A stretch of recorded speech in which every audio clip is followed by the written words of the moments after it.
Hello everyone! Welcome back sa aking YouTube channel. For today's video, may bago akong i-review na investment earning application. Madali ka lang kumita dito. Mag-i-invest ka lang ng pera. Titignan po natin ngayon kung legit ba siya or fake. Ang earning application na ito ay Cryptomania. So kung ikaw ay interesado sa video ito, panoorin mo ito hanggang sa dulo. Let's start guys!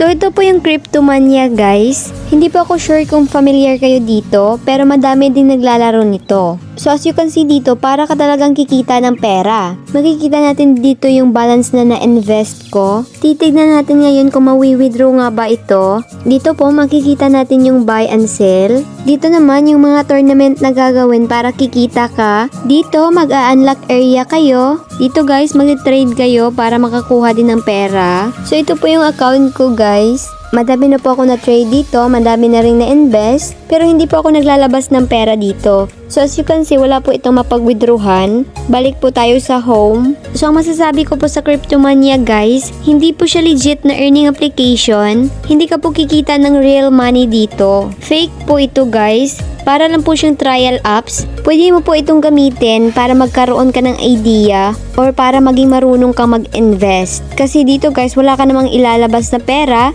para magkaroon ka din ng mga strategy or ways kung paano mag-invest at manalo sa pagtitrade ng pera. So remember guys, fake po ito. Hindi ka po kikita ng real money dito. Trial investment apps lang po ito. Yun lang po guys. Thank you for watching. God bless you all.